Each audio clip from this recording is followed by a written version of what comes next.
Hello each and everyone, आपका स्वागत topic science zone के यूट्यूब प्लेटफॉर्म पे। मैं अंकित आज मैं शुरू करने वाला हूं बहुत ही बेहतरीन topic building block of life, जो क्लास 9 का साइंस का बायोलॉजी सेक्शन का आपका पहला चैप्टर है। Building block of life, that is the fundamental unit of life, that is a cell. Okay, आज हम ये जानेंगे इस पूरे अर्थ पर जितने भी लिविंग बीइंग्स हैं, वो चाहे प्लांट हैं, चाहे एनिमल हैं, चाहे माइक्रोब्स हैं, इन सब की बॉडी एक्चुअल में किससे बनी है। वायरस की बात नहीं करेंगे, वायरस को छोड़कर जितने भी लिविंग बीइंग्स हैं सभी की बॉडी एक्चुअल में किससे बनी है। वो कौन सा ऐसा मटेरियल है, वो कौन सी ऐसी चीज है, वो कौन सा ऐसा ऑब्जेक्ट है जिसकी वजह से हम ये समझेंगे कि पूरे अर्थ पर जितने भी लिविंग ऑर्गेनिज्म हैं सभी की बॉडी मेड अप है। तो पहला आपका नाम ही दिया है building block of life, that is cell. Cell की शुरुआत करने से पहले हम ये जानेंगे कि हमारे बायोलॉजी सेक्शन में कौन कौन से चैप्टर्स इस बार ऐड हुए हैं और हमें क्या क्या पढ़ना है। पहले हम जानेंगे अपना सिलेबस। सिलेबस की शुरुआत जो करेंगे हम लोग, पहला आपका है चैप्टर, जो फर्स्ट हमारा चैप्टर है that is a cell, building block of life. पहला हमारा यही है building block of life, that is cell. दूसरा जो आपका चैप्टर है टिश्यूज इन एक्शन, यानी आपको पढ़ना है टिश्यूज के बारे में, प्लांट टिश्यू क्या होता है, एनिमल टिश्यू क्या होता है, उनके बारे में जानना है। फिर आपका तीसरा जो है patterns in life, that is diversity and classification. आपको ये जानना है कि हमारे यूनिवर्स में, खास करके हमारे अर्थ प्लेनेट पे क्या क्या डाइवर्सिटी है और क्या क्या वेरिएशन है, और हम इन्हें समझने और जानने के लिए किस तरीके से उनका क्लासिफिकेशन करेंगे। After this the last chapter that is reproduction, how life continue. Okay, reproduction आपका है जिसमें हम ये जानेंगे किस तरीके से लाइफ जो है वो कंटिन्यू चल रही है। जितने सारे ऑर्गेनिज्म हैं आज उनका एग्जिस्टेंस बना हुआ है, उसका वजह क्या है, रिप्रोडक्शन है।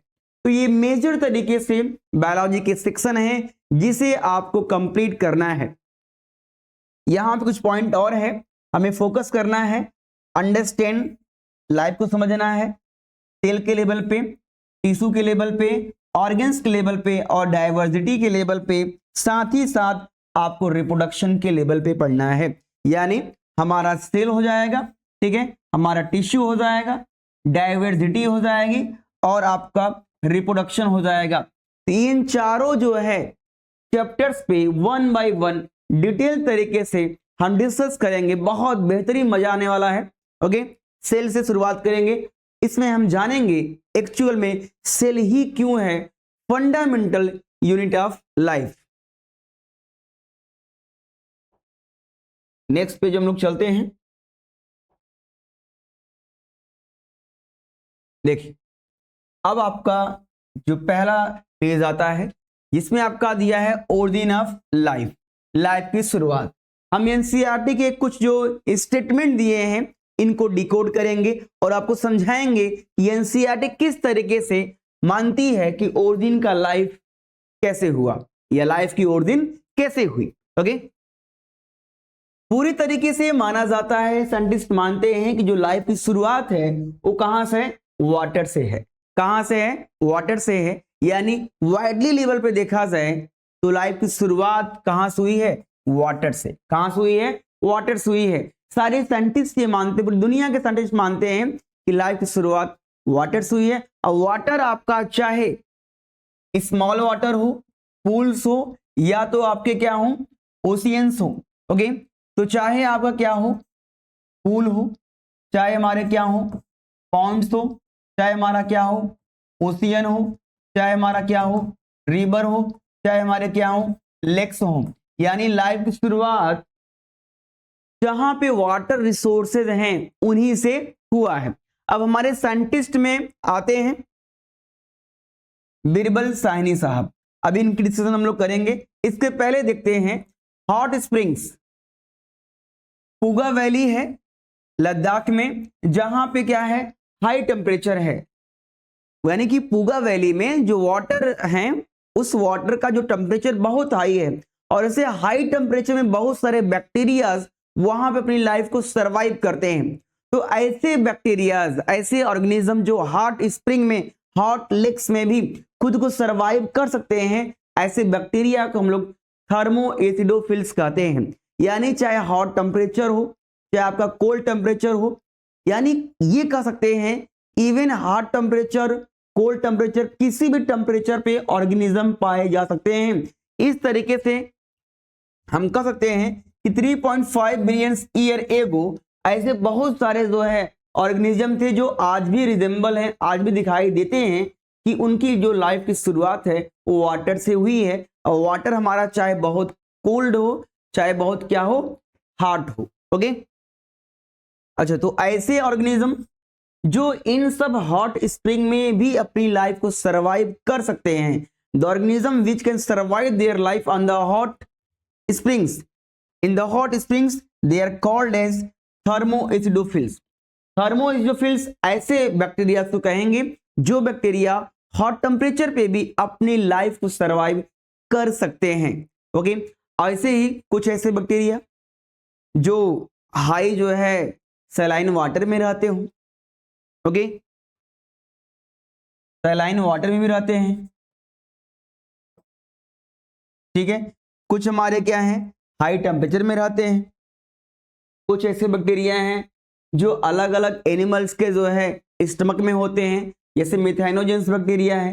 तो पहले के टाइम पे जो बैक्टीरिया का क्लासिफिकेशन किया गया था उनके लोकेशन के बेस पे, उनके हैबिटाट के बेस पे। हमारे इंडिया के साइंटिस्ट हैं बीरबल साहनी, इन्होंने क्या किया था,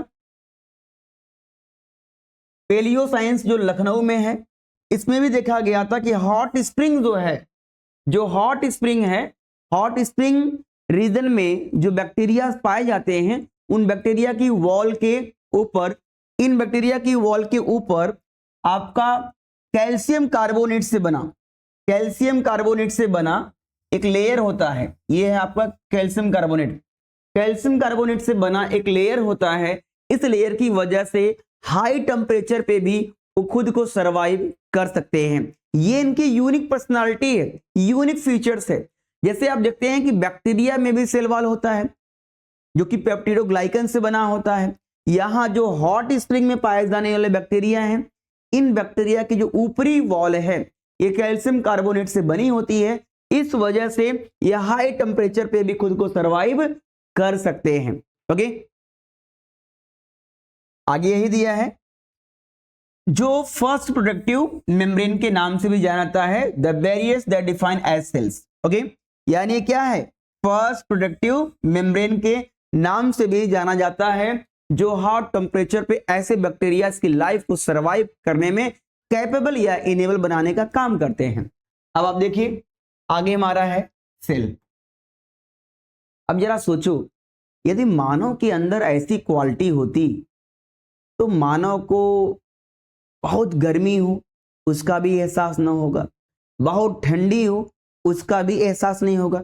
यदि यार मानव के अंदर सभी प्रकार की क्वालिटी डेवलप हो जाए तो आज का मानव, मुझे तो नहीं लगता है किसी एटम बम से जो है या किसी कोल्ड एरिया से डर लगेगा उसे, है ना। खतरनाक ऑलरेडी है, यदि बैक्टीरिया जैसी प्रॉपर्टी मिल जाए तो मानव जो है या मानव जो है और खतरनाक हो जाएगा।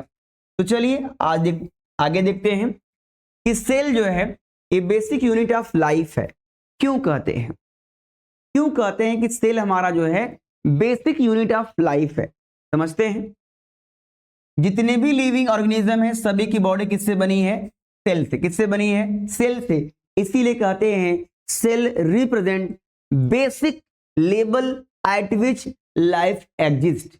जितने भी ऑर्गेनिज्म हैं सभी की लाइफ एग्जिस्ट करती है, उसका बेस क्या है, सेल है। बिना सेल के लाइफ पॉसिबल ही नहीं है। जैसे हम कहते हैं ना केमिस्ट्री में, कोई भी मैटर है उस मैटर का सबसे स्मॉलेस्ट पार्टिकल क्या होता है, एटम्स होता है। ऐसे ही हम कहते हैं कि हमारी आपकी पूरी बॉडी का जो सबसे स्मॉलेस्ट यूनिट है वो सेल होता है। कुछ जैसे ऑर्गेनिज्म हैं, कुछ ऐसे बैक्टीरिया हैं, ईस्ट हैं, जिनकी बॉडी सिंगल सेल से बनी है, उन्हें हम क्या कहते हैं, यूनिसेलुलर ऑर्गेनिज्म। फॉर एग्जाम्पल जैसे मैं कह दूं आपका अमीबा, जैसे मैं कह दूं आपका पैरामीशियम, जैसे मैं कह दूं यूग्लिना में कुछ यूग्लिना होते हैं। ओके, तो ये सब हमारे क्या हैं, सिंगल सेल से बने ऑर्गेनिज्म हैं। इसके अलावा प्लांट्स हैं, फिश हैं, बर्ड हैं, ह्यूमन हैं, इन सब की बॉडी जो है मिलियन नंबर ऑफ सेल से मिलकर बनी है और सारे सेल्स आपस में यूनाइट है और एक साथ फंक्शन को परफॉर्म करते हैं। ओके, जिसको हम लोग अभी आगे समझेंगे कैसे करते हैं। यहां दिया है यदि सिमिलर सेल्स रहेंगे जिनकी ओरिजिन सेम रहेगी, फंक्शन सेम रहेगा, वो क्या बनाएंगे, टिश्यू। क्या बनाएंगे, टिश्यू बनाएंगे। इसके अलावा टिश्यू है तो कई सारे टिश्यू मिलकर ऑर्गन का फॉर्मेशन कर लेंगे, ऑर्गन कई सारे ऑर्गन मिलकर ऑर्गन सिस्टम बना लेंगे। अब देखिए ना, सिस्टम की बात आती है, सिस्टम सब लोग वर्ड यूज करते हैं लेकिन बायोलॉजिकल टर्म में इसका मतलब अलग है। जब कई सारे ऑर्गन मिलकर किसी एक प्रॉपर फंक्शन को परफॉर्म करें तो उसे सिस्टम कहते हैं। हमारी आपकी बॉडी में ढेर सारे सिस्टम हैं। जैसे मैं कहूं रेस्पिरेटरी सिस्टम है, रेस्पिरेटरी सिस्टम है। जैसे मैं कहूं एम्ब्रियोनिक सिस्टम है, जैसे मैं कहूं इम्यून सिस्टम है, जैसे मैं कहूं रिप्रोडक्टिव सिस्टम है, जैसे मैं कहूं एक्सक्रीटरी सिस्टम है, जैसे मैं कहूं सर्कुलेटरी सिस्टम है। तो हमारी आपकी बॉडी में ढेर सारे सिस्टम हैं। इस सिस्टम को समझना है। हमने कहा कि जब कई सारे ऑर्गन मिलकर किसी एक फंक्शन को परफॉर्म करते हो तो उसे हम क्या कहेंगे, सिस्टम कहेंगे। अब आप देखिए यहाँ पे जैसे नेजल पोर्स, नेजल पोर्स क्या है भाई, ये आप देखिए ये और ये दोनों जो ओपनिंग है इसे नोस्ट्रिल्स कहेंगे या इसे नेजल पोर कहेंगे। नेजल पोर हो गया, ये नेजल पोर हो गया। फिर नेजल कैविटी, भाई इसके अंदर क्या है, कैविटी है कि नहीं है, इसके अंदर कैविटी है, सबके अंदर है, किसी को डाउट नहीं होना चाहिए, पूरी कैविटी सबके अंदर है। ओके, तो नेजल कैविटी है। फिर ट्रैकिया, ये क्या है, ट्रैकिया है। ट्रैकिया के बाद क्या आता है, लंग्स। क्या आता है, लंग्स आता है। अब जरा ध्यान दीजिएगा कि भैया नेजल पोर्स हो गया, नेजल कैविटी हो गई, ट्रैकिया हो गया, लंग्स हो गया, ये सारे मिलकर एक फंक्शन का परफॉर्म कर रहे हैं। जैसे हमारा ब्रीदिंग हो गया या हमारा रेस्पिरेशन हो गया।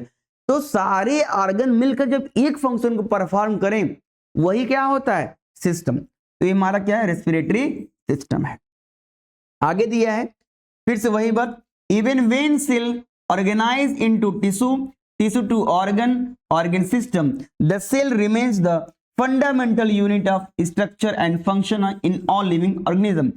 मैं कह रहा हूं कि भले ही सेल से टिश्यू बना, टिश्यू से ऑर्गन बना, ऑर्गन सिस्टम बना, बॉडी बनी, लेकिन फिर भी इस पूरे स्ट्रक्चर का सबसे फंडामेंटल यूनिट क्या होगा, सेल होगा। मैं कह दूं सेल है, सेल से आपका बना है टिश्यू, टिश्यू से क्या बना है, ऑर्गन, ऑर्गन से क्या बना है, ऑर्गन सिस्टम, और इससे क्या बन गई, बॉडी बन गई। तो माय डियर स्टूडेंट, बॉडी तो बन गई बट आप देखोगे सबसे स्मॉलेस्ट जो हमारा यूनिट होगा वो क्या होगा, सेल होगा। क्या होगा, सेल होगा। इसीलिए कहते हैं cell is the fundamental unit of structure and function of the body of living. Okay, तो आई थिंक दैट इतनी पॉइंट आपको समझ में आ गई होगी कि लाइफ की ओरिजिन वाटर से हुई है। वाटर आपका पॉन्ड हो सकता है, रिवर हो सकता है, लेक्स, ओशियन, कोई भी, ठीक है। कुछ ऐसे भी आपके ऑर्गेनिज्म हैं जो हॉट स्प्रिंग में रह सकते हैं, कोल्ड एरिया में भी पाए जाते हैं, ठीक है। तो जो हॉट स्प्रिंग में होते हैं उन्हें हम लोग थर्मोइजोफिल्स कहते हैं। कुछ हमारे साइंटिस्ट जो हैं, बिरबल साहनी इंस्टीट्यूट जिसका नाम है पैलियो साइंस, जो कि लखनऊ में है, यहां से ये पाते हैं कि ऐसे बैक्टीरिया जो हॉट वाटर में रहते हैं उनकी बॉडी के ऊपर क्या होता है, कैल्शियम कार्बोनेट की लेयर होती है, जिसकी वजह से वो खुद को सरवाइव कर पाते हैं। आगे मैंने बताया है कि जितने भी ऑर्गेनिज्म हैं सभी की बॉडी किससे बनी है, सेल से बनी है। क्योंकि सेल क्या होता है, आपस में जुड़ता है, टिश्यू बनाता है, टिश्यूज क्या बनते हैं, ऑर्गन बनते हैं, ऑर्गन्स क्या बनता है, ऑर्गन सिस्टम बनता है। फाइनली हम कह सकते हैं कि सेल ही है fundamental unit and structure of the body. Okay, तो चलिए आगे बढ़ते हैं। अब यहाँ पे आप देखिए, यहाँ पे आपका दिया है रिजोल्यूशन ऑफ द ह्यूमन आई, यानी जो ह्यूमन आई है, इस ह्यूमन आई का अपना एक क्या होता है, इस ह्यूमन आई का अपना एक लिमिटेशन होता है कि हम कहां तक चीजों को देख सकते हैं। हमारी आपकी जो आई होती है ना, इसकी एक एबिलिटी है कि चीजों को कहां तक क्लियरिफाई करके देख सकता है। ओके, इसे इसमें दिया है यदि टू टीनी डॉट्स रहे मूव्ड क्लोज टुगेदर, यदि दो डॉट्स सामने रख दिए जाए और आपस में से मिला दिया जाए तो आपको यह देखने को मिलेगा कि दोनों डॉट्स क्या हैं, एक ही हैं। ये हमारी आई की लिमिटेशन है कि दो डॉट्स यदि पास पास में हैं तो दूर से हमें दिखाई देगा वो एक डॉट है। लिमिटेशन है कि नहीं? लेकिन आगे क्या दिया है, यदि हम उसको 25 सेंटीमीटर से देखेंगे तो उसमें 0.1 मिलीमीटर का फर्क आएगा। तब आपको क्लियर पता चलेगा कि दोनों डॉट्स जो पास में हैं ये एक्चुअल में एक नहीं है, अलग अलग है। कब? जब किसी भी ऑब्जेक्ट को हम 25 सेंटीमीटर पे देखेंगे तो आपको वहां पे 0.1 मीटर का जो है डिस्टिंक्ट यानी कि डिफरेंसेस देखने को मिलेगा। तब आपको पता चलेगा चीजें हमारी क्या है, सेपरेट है। Okay, cells are usually too small to be seen by the unaided eye, यानी हम अननेक्ड होगा, ठीक है, यानी जो हमारा सेल्स होता है बहुत छोटा होता है, तो हम अपनी इस नेक्ड आई को सेल को नहीं दे सकते हैं। ये टॉपिक इसीलिए आपको बताया जा रहा है कि आगे चलकर माइक्रोस्कोप की रिक्वायरमेंट क्यों पड़ी, क्योंकि सेल हमें देखना है और हमारी आई की इतनी कैपेसिटी नहीं है कि हम सेल को देख सके। ओके, तो अपने आई की बता रहा है एबिलिटी या लिमिटेशन कि हम चीजों को कितना देख सकते हैं। क्लियर है? अब आपका दिया है मैग्निफिकेशन एंड माइक्रोस्कोप। अब बात आती है मैग्निफिकेशन क्या है।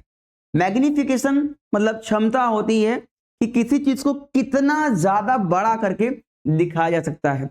आगे माइक्रोस्कोप है, क्योंकि जब साइंटिस्ट को ये रिक्वायरमेंट पड़ी, कुछ ऐसी डिवाइस होनी चाहिए, कुछ ऐसा इंस्ट्रूमेंट होना चाहिए, कुछ ऐसा एपरेटस होना चाहिए जिसके द्वारा हम किसी छोटी चीजों को बहुत ज्यादा मैग्नीफाई करके, क्लियरिफाई करके, बड़ा करके देख सकते हैं।